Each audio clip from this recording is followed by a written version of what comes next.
Hi, we're at the Accounting Influencers podcast here with the official broadcast partners at Accountex, and I'm here today. Well, look at this great stand. The Association of International Accountants. It's David Potts. David, hello. Hello there. Nice to see you. How's it going? It's absolutely great. In fact, it's really good to be back at Accountex. You've got a smile on your face. It must be good to be in person again. We've been busy. We've been meeting lots of potential new members, some new sort of partners as well.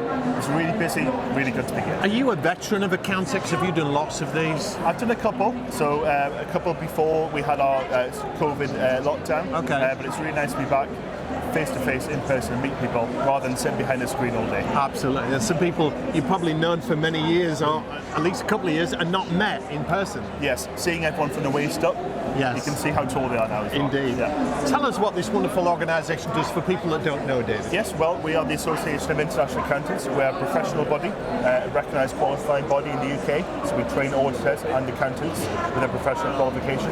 We also offer a practicing certificate for members in practice, so we supervise them. So public accountants on the high street offering services to members of the public. So we supervise them for anti-money laundering and give them sort of benefits and member offers as well. Yeah. Why is it important that you're here? Well, I think it's really important to meet new members who are coming to look for getting a practicing certificate and sort of upskilling as well.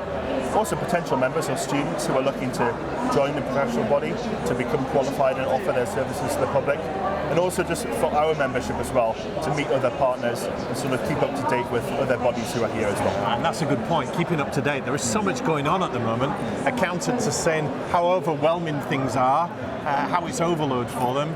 What do you advise them about in terms of what to pick and choose and where to go?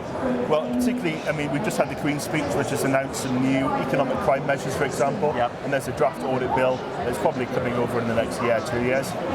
What we think is really important is join the professional body. You get a lot of membership information, guidance, support. It really helps you sort of address all these changes that are happening. So, I mean, for AI's perspective, we have webinars and guidance, checklists, templates, all that sort of stuff. I mean, we're in the room with regulators, with HMRC, so we can really feed that back to you, you know, straight face to face. Now, you've been around, David. I'm sure you've seen a lot of the different stalls, the vendors here. It's competitive. When we look at the professional institutes, the bodies like this, is it similar or you're quite collaborative? Well, we do work together. I mean, we have the public interest at heart. We work together as bodies with HMRC and other regulators, you know, to support our members. Obviously, there's a bit of rivalry. We're always competing for the same members, but in a good nature, I think. Can people be members of more than one association, organisation? Oh yeah, of course. There can be as many members as they want. Okay. People have different reasons they want to be members of different bodies. Like what, for instance? That offer different recognition or member benefits. For example, we teamed up with Tolly, the tax library, to offer our members free access to the tax library and online seminars as well. So there are reasons why people might join different bodies. And we interviewed Tolly earlier with Nick Byrne, and there is a lot of things going on in that tax and compliance space that accountants need to be aware of. But again, 40,000 words, he said, of tax regulations and stuff. Yeah. You've got to signpost your members to where the right places are to go for the right thing. Oh yeah, I mean, that's why we offer all of our CPD as well, because it's easy ways to learn more, to learn the key information as well. So we can, again, as you say, point them to say, this is what you need to know. Especially with things like making tax digital coming up as well. You know, people actually need to know what the key parts are, and we offer that to them. Now, we've just met, David. I don't know how frank I can be, but if I were to say accountancy as a profession has something of an image problem in that we know that it's becoming perhaps less attractive as a profession. The baby boomers are moving on at the top end. Would that be fair? And if so, what are we doing about it? I think what's interesting about accountancy, certainly over the past 10 years... You're taking it very well, by the way. I'm taking it very well, yes. We are, you know, we're really cool, yes. Cool accountants. Is how important the actual role of the accountant is. So it's not just bookkeeping, it's wider, business advisory as well.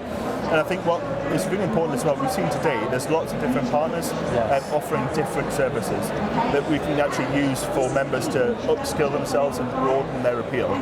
So, you know, they're not just doing the bookkeeping, but they're also doing business advice advice and helping people as well. So, it's really, what's going to be interesting is to see how the profession changes in the next 5 years, moving towards sort of sustainability goals and that kind of thing as things change. Environmental, social governance, CSR, all of these things, DEI, diversity, equity, inclusion. There's more a lot acronyms, going on. more regulation. But that's a really good point. Tax regulation, we can get that, but the softer skills, you're talking about business advice there, that's a whole different skill set that we're asking of technically super smart professionals that are not really used to those softer side things. No, we also, as part of our sort of upskilling of our members, we offer different qualifications as well. So we have a sort of a business professional style qualification as well. A bit of leadership in there, a bit of leadership in there, ethics as well, which is obviously really important now, particularly with things like the audit reform. There's a lot of focus on ethics. We think it's really important.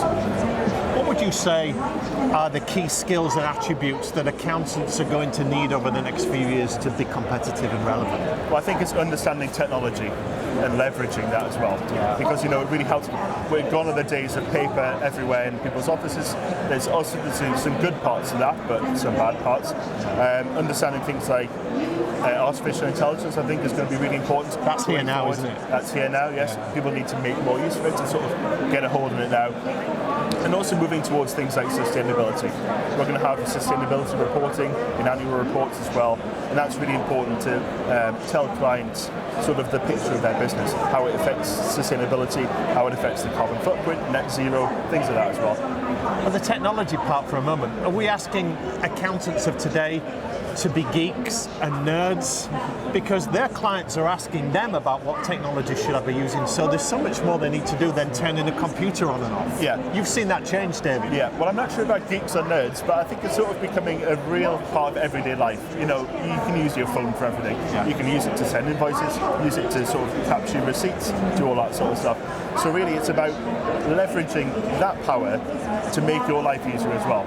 It also makes your compliance easier because, if you have a visit from a professional body, all the evidence is there, all in a database or a software or however you want to have it, that someone can go and look and check quite easily without you having to go look for paper. And we can see here international accountants. Yeah. We are in a global world, and it's been proven ever more with the pandemic, hasn't it? Yeah. That we've got to be everywhere, and we've got to know about everything. Well, we're a professional body, but we're international too. We're based in the UK, but we've got branches in China, Singapore, Malaysia, Hong Kong, Ghana as well in Africa. So we've really seen, the globalization across a big scale, but also, when you look at coronavirus, how it's affected different markets in different places as well. So we've had the experience of learning what our partners in China have gone through, and Singapore and Malaysia. So you've got a unique perspective on key issues that cut across countries, cultures and boundaries with that international accounting label. Well, it's also we're really supportive of international financial reporting standards as well. Okay. So if you take our qualification, you can apply those skills across the world as well. If you want to travel internationally, which not everybody does, but at the moment it's more difficult. But that's incredibly hard because tax regulation in the US is very different to the UK, even though there's digitization and those general themes. So how hard is it to standardize things across boundaries? Well, there's a sort of core curriculum, I suppose, for accountants. They can be standardized and then tweaked for variants for paper. So China tax, for example, or Malaysia or America as well. So, there are certain add-ons to add to the qualification to be relevant in those things. But as a general, the core things about, professional skepticism, ethics, they're all exactly the same, whatever jurisdiction. I like that. Yeah. Professional skepticism, it's great. Is there such a thing as an international accountant? Well, if there is, that's why I'm You're here. covering it. Yes, If there wasn't, I wouldn't be here. No, I think there is because, it's about learning across the world. Lots of things are the same, as I say, and it's about portable skills as well. Yeah. So, there's nothing really stopping you moving internationally, and as long as you, learn the idiosyncrasies of those jurisdictions, but the core bits of qualification and experience are exactly the same. And finally, David, what is coming up for the next few years? What excites you most about the Association of International Accountants and where you're going? Well, we've got big plans across the world in lots of different jurisdictions, obviously recruiting more members, building new qualifications. So, for example, we're going to be launching an ethics qualification, standalone CPD for our members, and also working towards the sustainable development goals as well, building them into our qualification. I suppose more prosaically in the UK, what interests me is things like the Economic Crime Plan 2.0 coming up, this audit reform bill, and reforms to the company's house and things like that. So it's important to tell our members about that and pass that guidance on. Your work's not done yet, is it? Certainly not, thankfully. You sound very excited about it, though. You're optimistic. Are you comfortable in your role of selling the profession to this new generation coming through? Yes, I think so, because everyone's always going to need an accountant. And as I say, the role of the accountant is certainly adaptable and changing. And we've seen it transform from simple bookkeeping into business advisory as well. And looking forward to sustainable development, things like that, there's definitely a role for accountants in the future. David Potts, that's been fantastic. Thank you so much. Thank you very much.